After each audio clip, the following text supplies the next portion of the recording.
별세의 신앙이라는 제목으로 말씀을 나눕니다.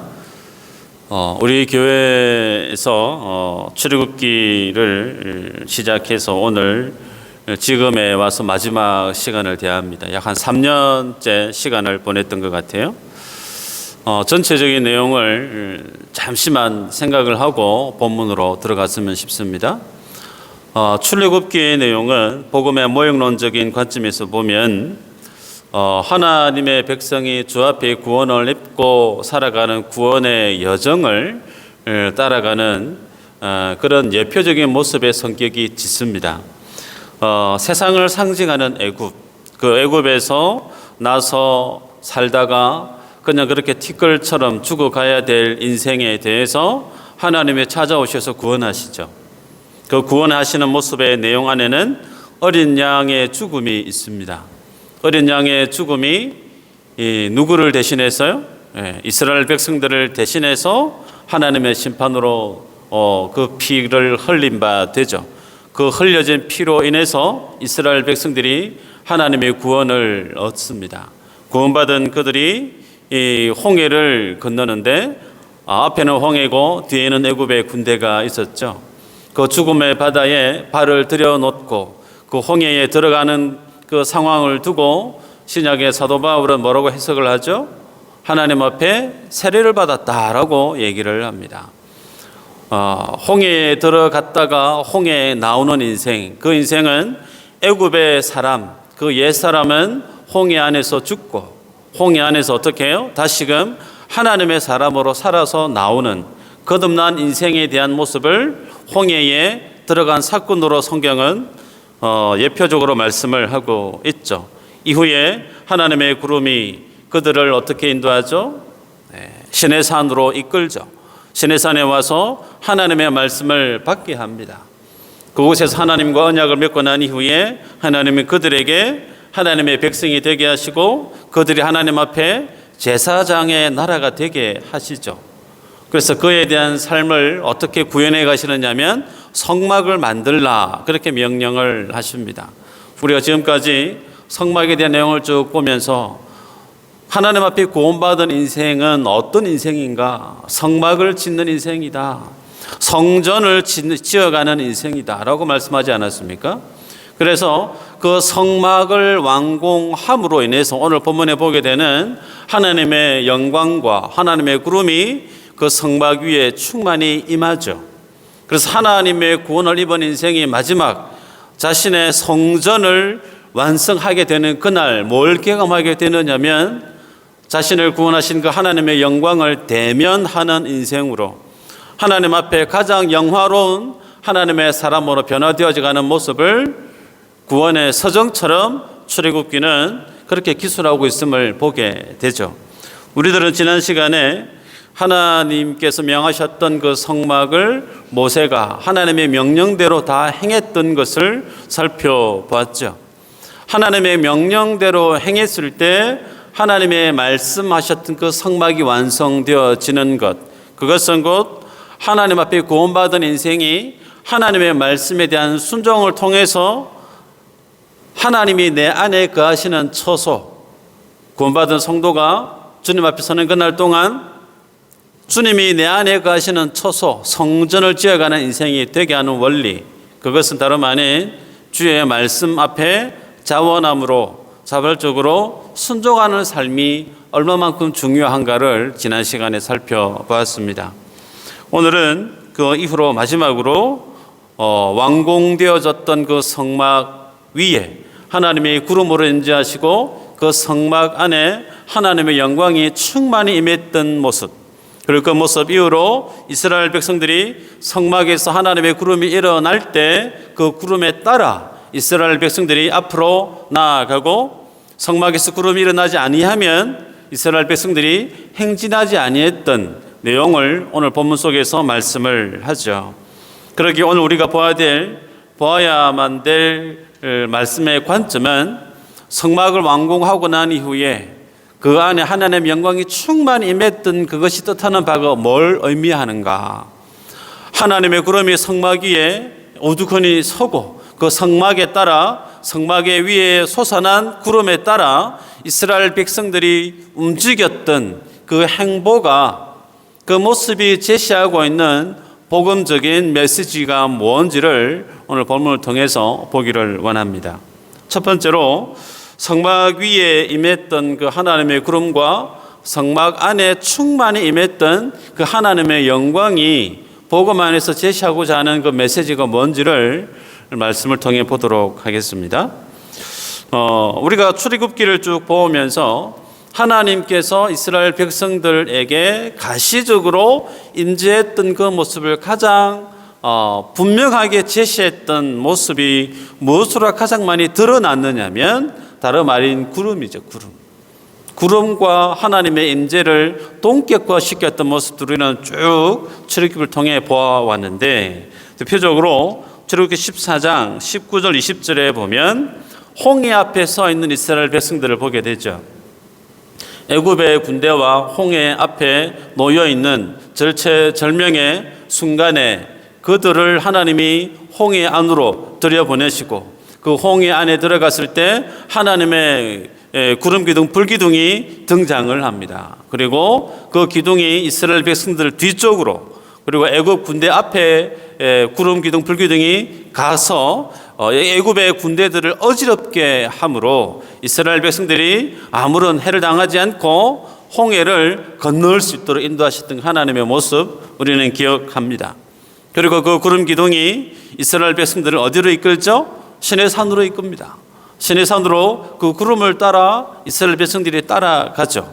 그리고 구름, 시내산에 도착했던 이스라엘 백성들이 하나님의 임재하심을 가장 극명하게 드러내었던 그 모습이 뭐냐면 시내산 위에 빽빽하게 꽉 찼던 흑암, 먹구름이죠, 먹구름. 그래서 하나님의 말씀을 받으러 갔던 모세가 이스라엘 백성들이 진쳐 있었던 시내산 밑에서 하나님께로 올라가고 있는 그 모습을 성경 기자는 무엇으로 표현하고 있느냐면 모세가 흑암으로 나아갔더라, 그렇게 기록하고 있습니다. 그래서 구름은 곧 무엇과 매칭이 되어지느냐면 하나님이 임재하신 모습을 그대로 드러내고 있죠.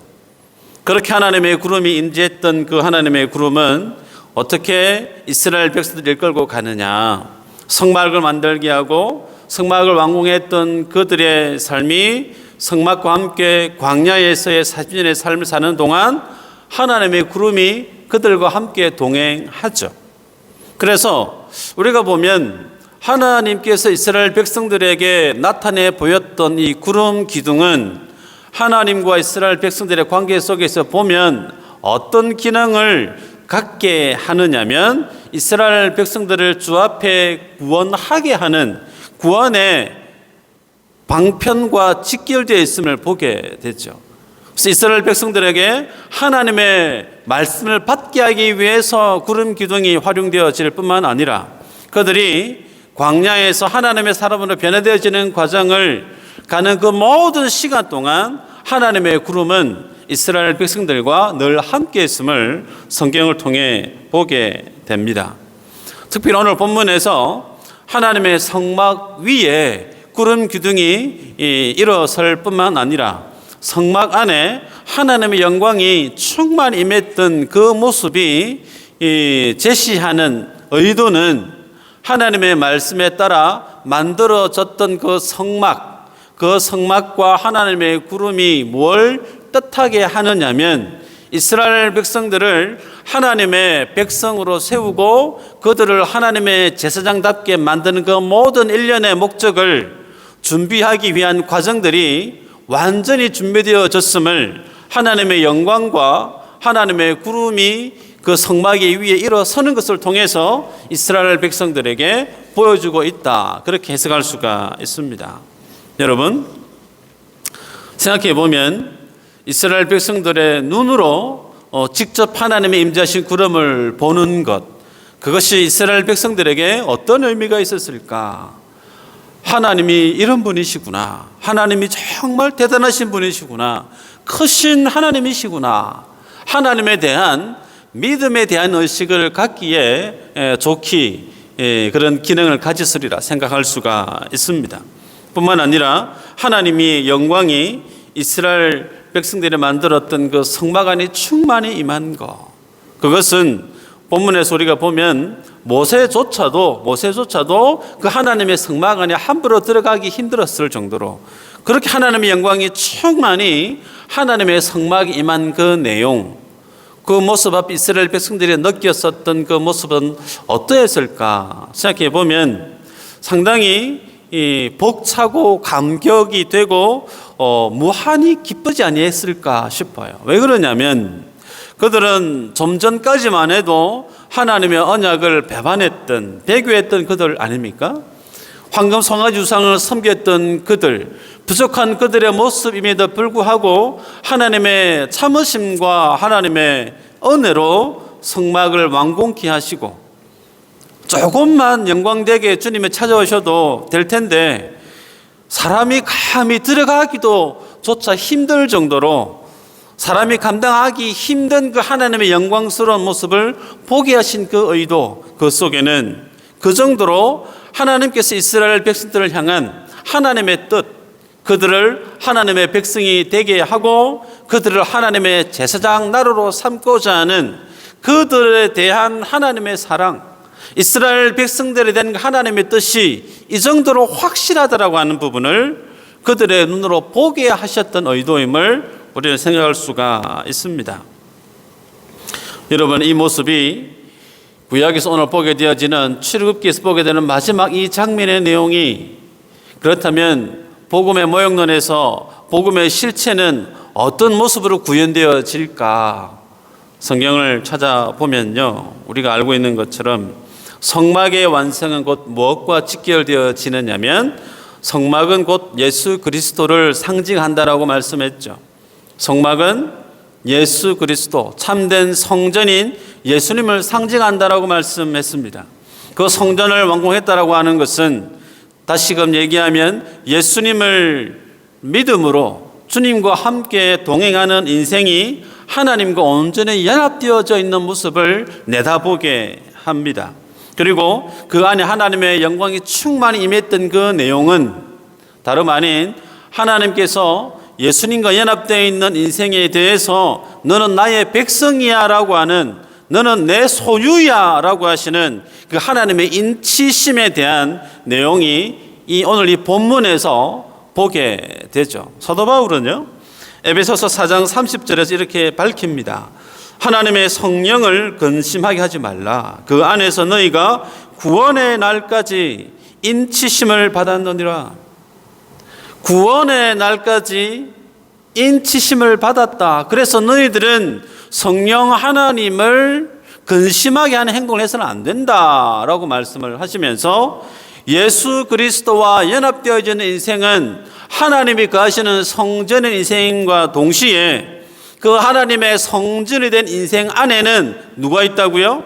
성령이 있다는 거예요. 성령이 오셔서 너는 내 거야 라고 하는, 너는 나의 백성이요 내 소유된 자식이라고 하는, 자녀라고 하는 내용을 성령께서 임재하심을 통해서 그 하나님의 영광을 대변해서 오늘 본문이 예표적으로 보여주고 있음을 보게 됐죠. 그래서 큰 그림을 보면요, 오늘 본문에서 성막이 완공되어지는 것, 그 성막은 추후에 성전으로 바뀌어지죠. 성막과 성전이 제시하고자 하는 본질, 그 실체는 예수 그리스도를 보게 합니다. 그 예수님의 모습은 곧 무엇을 통해서 우리에게 구현되어지느냐면 하나님의 나라로 우리를 내다보게 한단 말이에요. 종국에는 요한계시록에서 기록하고 있는 새 하늘과 새 땅을 내다보게 하는 하나님의 재창조, 새로운 하나님의 나라를 만드시는 그 나라에 대한 시작 기점이 오늘 본문에서 성막 가운데 임하시는 그 하나님의 영광으로 표현되어져 있음을 보게 돼요. 우리들이 예수님께서 제자들에게 주기도문, 너희들 이렇게 기도해라. 기도의 내용 우리는 잘 알고 있죠. 그 첫 시작, 하늘에 계신 우리 아버지여 이름이 그렇게 여김을 받으시오며, 그 다음 뭐죠? 마스크를 쓰셨다고 말 안 하시면 안 돼요.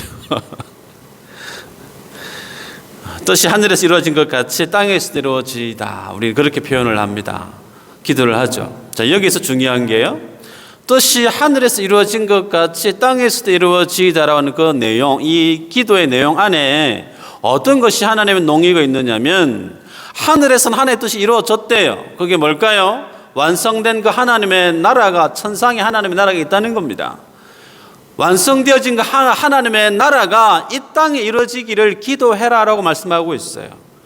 계시록에서 새 하늘과 새 땅 완성되어져서 그 나라를 보게 하죠. 그래서 계시록의 내용은 이 땅을 살아가는 구원받은 성도가 이 땅에서 가진 환난과 고난 속에서도 뭘 바라보므로, 완성되어 있는 그 하나님의 나라를 바라보므로 이 땅에서의 환난과 고난을 능히 이길 수 있다라는 거죠. 성도의 승리가, 성도의 삶의 고난을 이겨낼 수 있는 삶의 원리가 내 안에 있는 게 아니고 완성되어지는 그 하나님의 나라를 기대하고 봄으로 인해서 너희들은 이 땅에서 승리할 수 있다라고 하는 소망의 메시지를 제시하는 책이 요한계시록이에요. 그처럼 예수님은 이 땅에 구원받은 인생이 기도하고 바라야 될 것이 뭐라고 가르치시느냐면 완성되어지는 그 하나님의 나라가 이 땅 가운데 임하기를 기도해라 라고 주기도문에서 가르치고 있어요. 그런데 그 가르치는 수준을 뛰어넘어서 예수님은 뭐라고 선언하시느냐면 이 땅에 하나님의 나라가 임했다라고 말씀을 해요. 맞나요? 말씀을 보면요, 누가복음 11장 14절에서 26절에 보면 예수님께서 말 못하는 사람, 말 못하게 하는 귀신을 쫓아내는 사건이 있죠. 예수님이 귀신 들어서 말 못하는 사람에 대해서 주님이 그 귀신을 쫓아내시는데 그 모습을 봤던 무리들이 뭐라고 해석하느냐면 마치 예수님이 귀신의 왕인 바알세불의 힘을 덧입어서 귀신을 쫓아냈다라고 얘기를 해요. 그러한 무리들의 주장에 대해서 예수님이 말씀을 하죠. 20절 보면 내가 만일 하나님의 손을 힘입어 귀신을 쫓아낸다면 하나님의 나라가 이미 너희에게 임하였느니라. 하나님의 나라가 뭐라고요? 이미 너희에게 임하였느니라. 성경은 예수님을 믿는 사람이 하나님 나라로 가는 것으로 표현하기도 하고, 반면에 예수 믿는 성도가 이 땅을 사는 날 동안 하나님의 나라가 이 땅에 도리어 도래했다. 인생이 하나님께 가는 것도 표현하고 있지만 도리어 하나님이 인생에게로 오시는 하나님, 그 하나님의 나라를 인생들 삶들 속에 구현해 가시는 하나님의 나라로 성경은 표현하고 있음을 보게 돼요. 그래서 예수님은 주기도문에서 너희는 이렇게 기도해라 라고 하면서 뜻이 하늘에서 이루어진 것 같이 땅에서 이루어지기를 기도해라. 이 땅에 하나님의 나라가 임함을 너희가 기도해라 라고 예수님께서 친히 가르치시고 있습니다.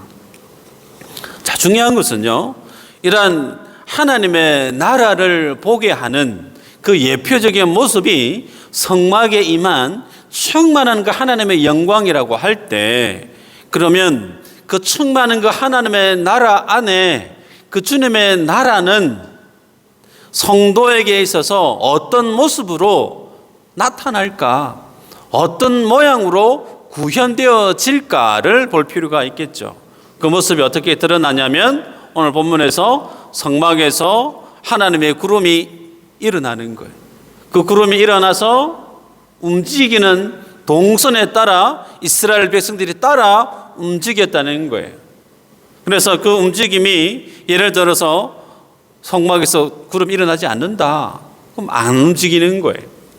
자, 이게 뭘 뜻하고 있는가?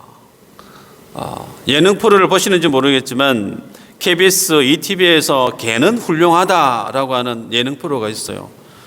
강아지를 좋아하시는 분은 꼭 챙겨보게 되어지는 프로인데, 그 프로에 보면 이경규 씨가 있고 개그우먼 장도연 씨가 있고 그 다음에 강아지 조련의 대통령으로 불리는 강형욱 씨가 있습니다. 이 세 사람이 이 프로를 진행을 하는데 견주의 고민거리를 들어주는 거예요.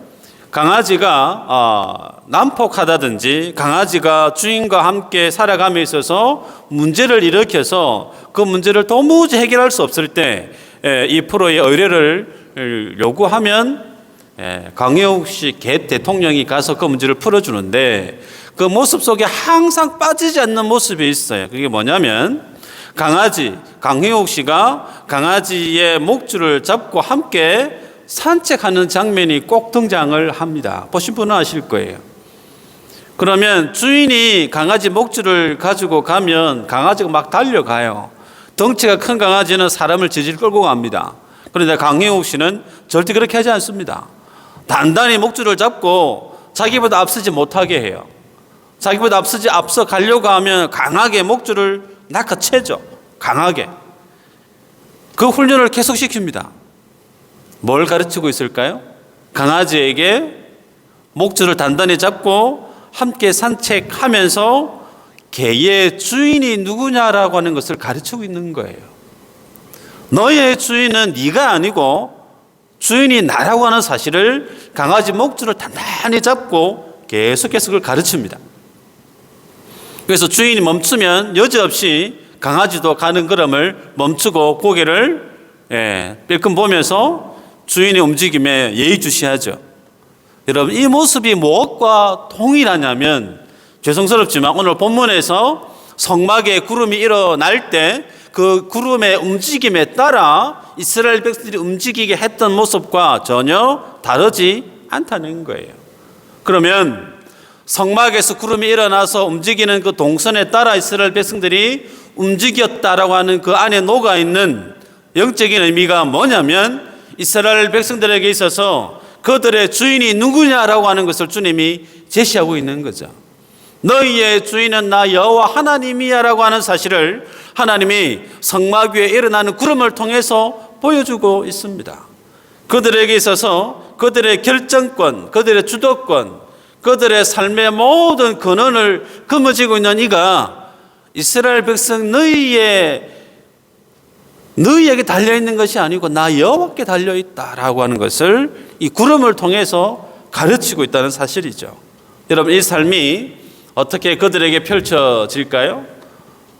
자기 마음대로 이동하고 싶었을 때 이동하고 살았던 사람들, 그런데 구름에 따라서 움직이게 되어집니다. 그러면 주거 이동에 대한 자유가 박탈된 거죠. 나 오늘 날씨도 너무 좋고 오늘 크루즈 여행을 가고 싶은데 여행 일정을 막 계획을 세웁니다. 그런데 구름이 일어서요. 그러면 자기 개인의 여행에 대한 자유가 어떻게 해요? 제한되어지죠. 자기 삶의 동선에 대한 결정이 자기에게 있는 것이 아니고 하나님께 있음을 무려 40년 동안 주님이 가르칩니다. 그러기에 그들의 삶이 어떠했을까? 철저하게 하나님의 뜻에 순응하는 인생이 되게 하기 위해서 주님이 이 훈련을 시키시는데, 사람은 그 훈련을 받기에 어떨까요? 쉬울까요? 그렇지 않습니다. 사람은 타고난 본성이 이기적이에요. 사람은 자기 중심적입니다. 그리고 죄 가운데 태어났고 죄 가운데 살다가 죄 가운데 죽는 인생이 사람 아닙니까? 예를 들면 우리 모든 사람은 다른 사람들보다 일찍 성공하고 싶어하는 마음이 있습니다. 다른 사람들보다 자기가 먼저 더 많은 것을 차지하고 싶은 생각이 사람들에게 자연스레 있어요. 욕심을 지닌 이가 인생이란 말이에요. 그래서 욕심을 지닌 인생은 다른 어느 누구보다 어떤 삶을 사느냐면 열심히 삽니다. 왜요? 빨리 성공해야 되기 때문에, 남들보다 더 많이 차지해야 되기 때문에 열심히 살고 재빠르게 살아갑니다. 그래서 이스라엘 백성들은 어느 누구보다 다른 사람들보다 빨리 가나안 땅에 가서 깃발을 꽂기를 원한단 말이에요. 그런데 하나님이 여호와의 구름이 그것을 허용하지 않습니다. 하나님의 주된 관심은 그것이 아니란 말이에요. 인생의 주된 관심은 남들보다 더 많이 갖고 빨리 성공하고 잘 되기를 원하는 마음에 빨리 가나안 땅에 가서 여기는 내 땅, 깃발 꽂기를 원하겠지만 하나님의 주된 관심은 그것이 아니고 너희가 나와 함께 동행하는 것. 너희들이 얼마나 많은 땅을 지니고 잘 살고 그것보다 하나님의 주된 관심의 포커스는 너희들이 나와 함께 보조를 맞춰서 나의 백성으로 나아가는 하나님과 동행하는 삶을 어떻게 너희들이 잘 살아갈 수 있느냐. 여기에 하나님의 주된 관심이 있다는 거예요. 그래서 주님은 욕심에 따라 살아가고자 하는 그 본성에 대해서 하나님의 구름으로 허용하지를 않고 있습니다. 여러분, 이스라엘 백성들이 그 구름을 따라가는데 가는 곳곳마다 물이 없어요. 먹을 양식이 없습니다. 군대에서 얼차례 받을 때 머리 박아 종종 그렇게 당하잖아요. 그러면 내가 머리 박을 때 땅바닥에 이만한 돌이 있어요. 그럼 어떻게 해야 돼요? 돌 치우고 머리 박습니까? 군인 그렇게 하지 않습니다. 돌이 있든 풀이 있든 평평한 땅에 그냥 내리박죠. 머리를 박습니다. 이마에 피가 나겠죠. 왜 나는 여기에 머리를 박게 할까? 이런 게 올라올 수 있어요. 하나님의 구름이 내 컨디션에 따라서 움직이지 않는단 말이에요. 하나님의 구름이 내 처지, 내 상황에 따라 움직이면 참 좋을 것 같은데 그렇지 않다는 겁니다. 내 처지, 내 상황보다 하나님의 구름이 움직이는 동선이 더 우선한다는 겁니다. 왜 하나님이 이렇게 이스라엘 백성들을 참 피곤하게 하고 곤욕스러운 삶을 살게 하실까? 예수님이 하나님이 말씀을 합니다. 신명기 8장 3절이죠. 너를 낮추시며 너를 줄이게 하시며 또 너도 알지 못하며 내 조상들도 알지 못하던 만나를 내게 먹이신 것은 사람이 떡으로만 사는 것이 아니요 여호와의 입에서 나오는 모든 말씀으로 사는 줄을 내가 알게 하려 하심이니라. 왜 척박하고 물이 없고 고생하는 곳으로 나를 하나님 이끄십니까? 라고 원망 불평 어린 불만을 토해낼 때 거기에 대한 하나님의 해답이 뭐죠? 사람이 떡으로만 사는 인생이 아니고 하나님의 입에서 나오는 말씀으로 사는 것을 훈련시키기 위해서. 그럼 그거 훈련해가지고 뭐 하게요? 라고 묻는다면 주님이 그 이듬해 또 말씀을 합니다. 8장 6절에 내 하나님 여호와의 명령을 지켜 그의 길을 따라가며 그를 경외할지니라. 하나님께서 말씀으로 우리를 이끌고 가고 있는 인생의 근원적인 목적지가 어디에 있느냐면 인생으로 하여금 하나님을 경외하는 자로 만들기 위해서임을 성경이 제시하고 있죠. 그 하나님을 경외하는 자가 누가 경외할 수 있을까요? 하나님의 백성된 자죠. 하나님을 나의 주인으로 여기고 그 앞에 나는 제사장으로서의 삶을 살아가는 인생, 그가 하나님을 경외하는 자로 살아갈 수가 있겠죠. 그 모습을 주님이 오늘 본문에서 하나님의 구름을 통해서 가르치고 있는 것을 보게 됩니다. 때문에 우리들은 이러한 모습을 보면서 성도 안에 삶의 우선순위, 내가 세상을 살아가는 삶의 원리 가운데, 기준 가운데 주님 앞에 바로 먼저 세워야 될 삶의 우선순위가 어떠해야 됨을 우리는 곱씹어 볼 필요가 있습니다. 신명기에서 주님이 말씀을 해요. 8장 7절 이후로 하나님의 길을 따라가는 인생, 그는 하나님을 경외하는 자로 살아가게 되어지는데 그 길 끝에는 뭐가 있느냐면 8장 7절 이후로 보니까요, 배고픔이 없답니다. 부족함이 없대요. 그 땅에 가면 수자원이 풍부하고 농작물이 풍성해서 참으로 부유한 삶을 살게 하고 하나님이 그들에게 주신 그 땅이 옥토 땅임을 그들로 하여금 알게 하겠다라고 주님이 제시하고 있어요. 우선순위가 뭐냐면 맛있는 포도, 풍성한 나의 작물, 부유하고 배부른 삶, 그것보다 주님이 먼저 이스라엘 백성들에게 정립케 하시는 것은 하나님 앞에 구원받은 인생이 살아야 될 삶의 가장 큰 원리가 하나님을 경외하는 자로, 하나님을 신뢰하는 자로, 그 삶의 모습은 어떻게 해요? 말씀을 따라 사는 인생이 되게 하기 위해서 하나님이 40년 동안 구름 기둥을 통해서 그들을 광야에 훈련을 시켰음을 보게 되죠. 여러분, 그러기에 하나님의 모습은 구름 기둥에서 성막에 임했던 그 하나님의 모습 안에서는 또다시 무엇으로? 하나님의 성경 말씀으로. 방식은 다르지만 하나의 방향성이에요. 그 방향성은 하나님 앞에 이스라엘 백성들이 온전히 구원받는 데에 하나님이 집중하고 있는 모습을 보게 됐죠. 그런데 이 모습이 어떻게 이스라엘 삶들 속에 펼쳐졌어요? 가나안 땅 정복했습니다. 가나안 땅 정복하고 난 이후에 땅을 분배를 합니다. 땅 분배하고 난 후에 불과 얼마 후에 어떤 일이 벌어지죠? 사사기에 넘어가면 그들이 쫓아내었던, 강성했을 때는 그들 발밑에 있었던 이방 민족들이 도리어 이스라엘에 고난을 주는, 환난을 주는 도구로 하나님의 쓰임 받죠. 고난을 당해요. 환난을 당해요.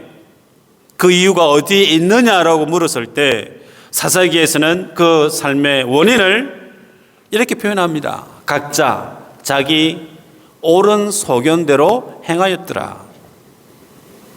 각자 자기 옳은 소견대로 행하였더라. 그 안에는 뭐가 없다는 것을 보여주느냐면 하나님의 진리가, 하나님의 말씀이 그들의 삶의 원리로 작동되고 있지 않음을 보여주고 있어요.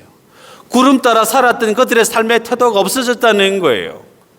그들에게 주어졌던 성막에 대한 기능이 그들 삶들 속에 뿌리 깊게 영향력이 미쳐야 되는데 성막은 성막이고 말씀은 말씀이고 나는 나라는 거예요.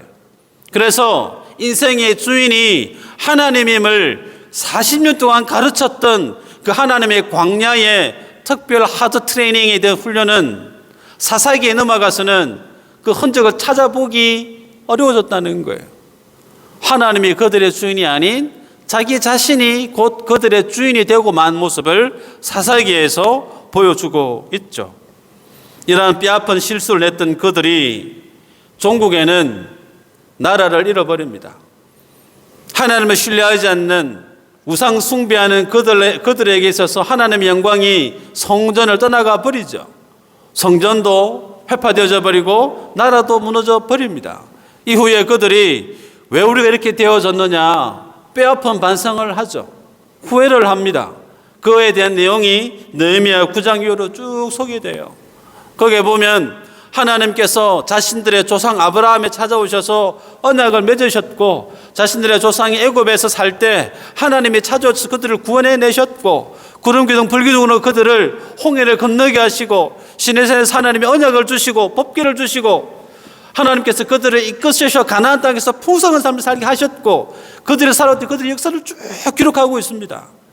그런 와중에 그들이 뭐라고 26절에 기록하고 있느냐면 그들은 순종하지 아니하고 주를 거역하며 주의 율법을 등지고 주께로 돌아오기를 권면하는 선지자들을 죽여 주를 심히 모독하였나이다. 그렇게 하고 있어요.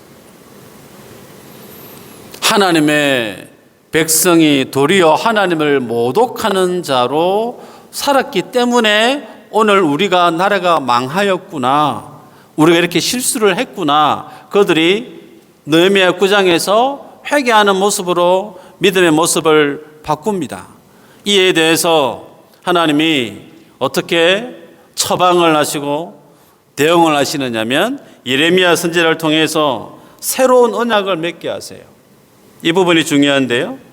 이스라엘 백성들이 하나님과의 언약을 그들이 배교하고 깨뜨려 버렸을 때 주님이 그들에게 행했던 약속의 말씀, 예레미야 말씀인데요. 보면 그날 후에 내가 이스라엘 집과 맺을 언약은 이러하니 곧 내가 나의 법을 그들의 속에 두며 그들의 마음에 기록하여 나는 그들의 하나님이 되고 그들은 내 백성이 될 것이라. 여호와의 말씀이니라.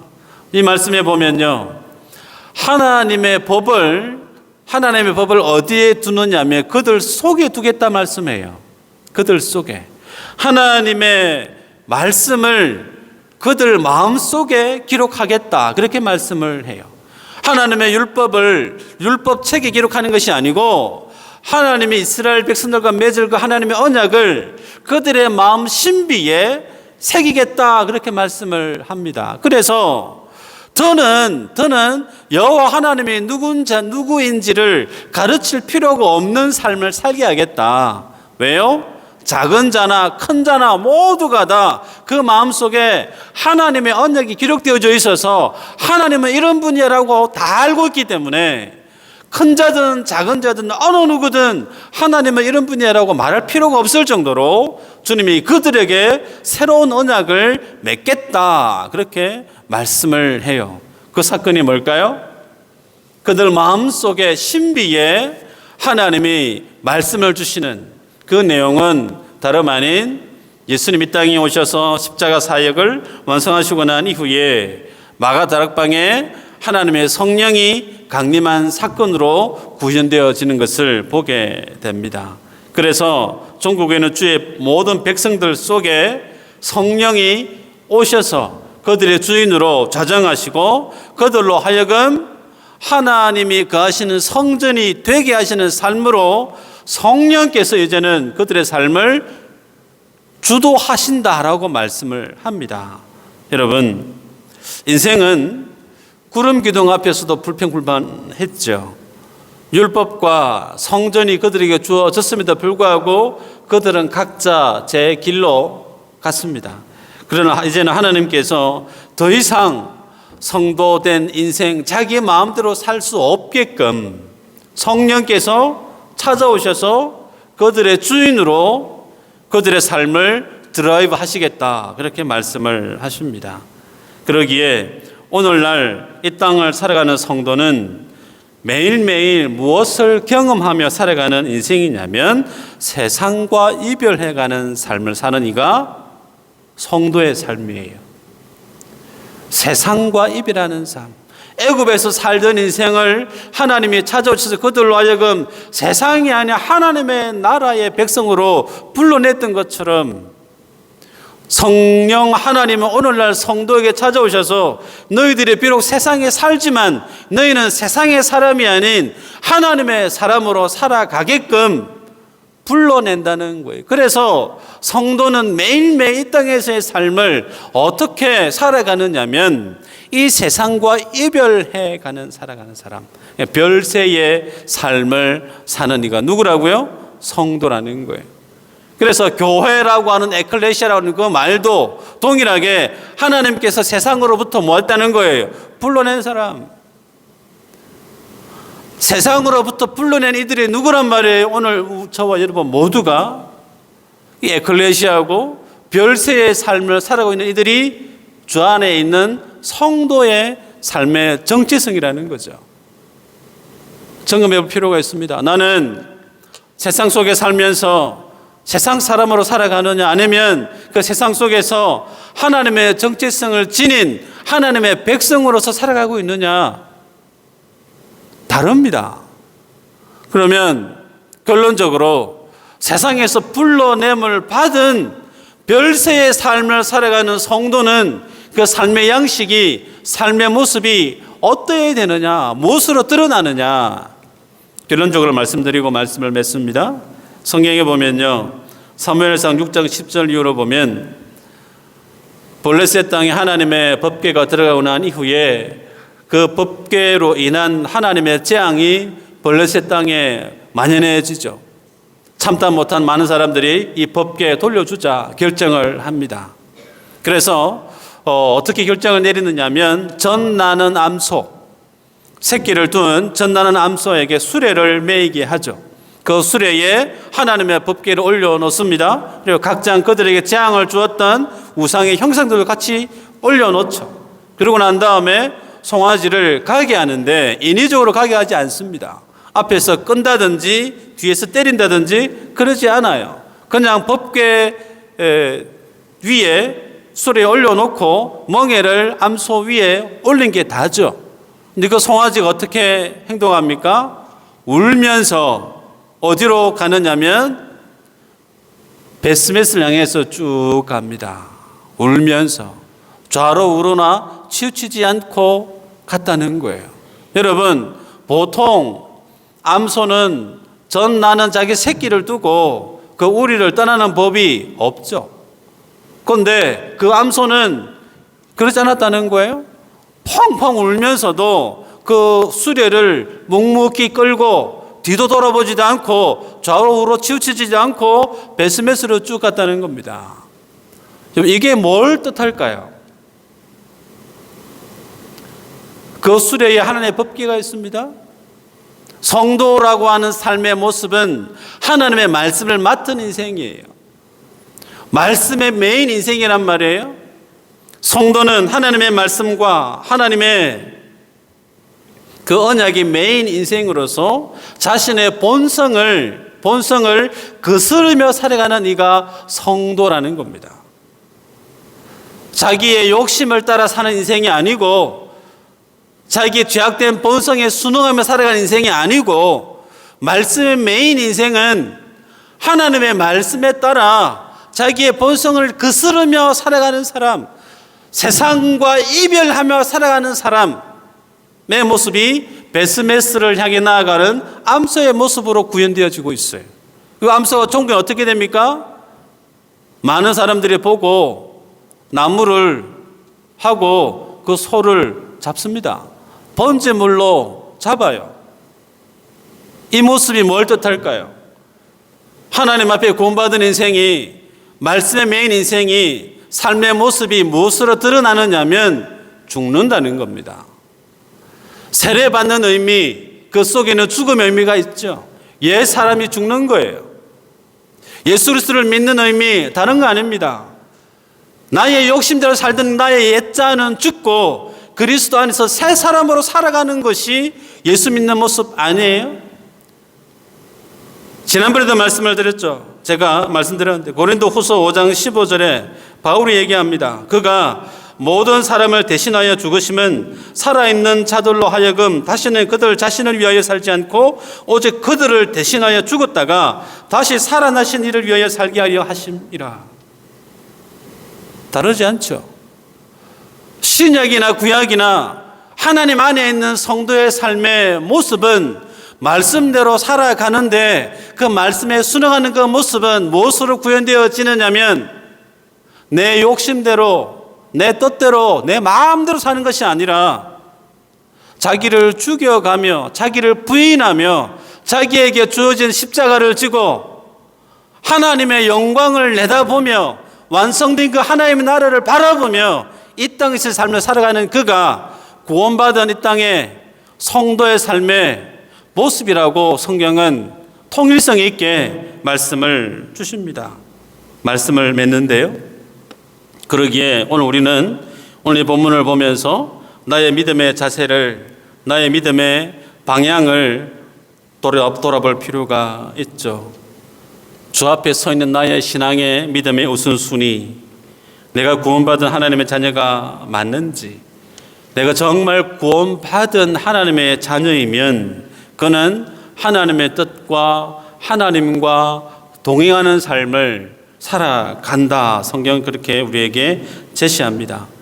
그래서 그의 삶의 양식은 세상 사람들이 살아가는 삶의 방식과 같지 않습니다. 주를 위해 자기를 대신해서 죽으신 그 주님을 위해서 살아가는 인생, 그러한 삶을 살게끔 주님이 우리를 이끌고 있다는 거예요. 말할 수 없는 탄식으로 성령께서 우리의 주인 되어 주셔서 철저하게 그러한 하나님의 사람으로 구원받은 주의 인생으로 지금도 쉼 없이 우리를 견인해 가고 있음을 성경은 우리에게 말씀을 합니다. 따라서 우리들이 이스라엘 백성들을 보면서 그들이 구름에 민감했던 것처럼 구름이 일어나고 구름이 움직이는 것에 따라서 그들의 삶의 행보를 움직였던 것처럼 오늘 우리들은 내게 주시는 그 하나님의 메시지에 대해서 예의 주셔야 되겠죠. 내게 주시는 그 하나님의 말씀에 대해서 집중해야 됩니다. 구름이 움직이는데 가기 싫다고 주머니 손질러 놓고 가만히 있을 수 있느냐? 그럴 수 없다는 거예요. 하나님의 내게 주시는 명령이 있고 주시는 말씀이 있으면 그 타이밍, 그 시를 놓쳐서는 안 된다는 거예요. 그 말씀대로 순응하고 순종할 때만이 하나님이 그에게 주고자 하는 하나님의 축복과 은혜가 나의 몫으로 자리매김해질 수 있다는 거죠. 바라기는 우리가 이 세상 사는 그 날, 모든 날 동안 세상에 주는 기쁨으로 살아가는 인생이 아닌 하나님이 주시는 그 기쁨으로 맛보고 살아감으로 사명 앞에 끼어 있고 하나님의 완성될 그 나라 앞에 살아가는 저와 여러분 되어지기를 주의 이름으로 축복합니다. 기도하겠습니다.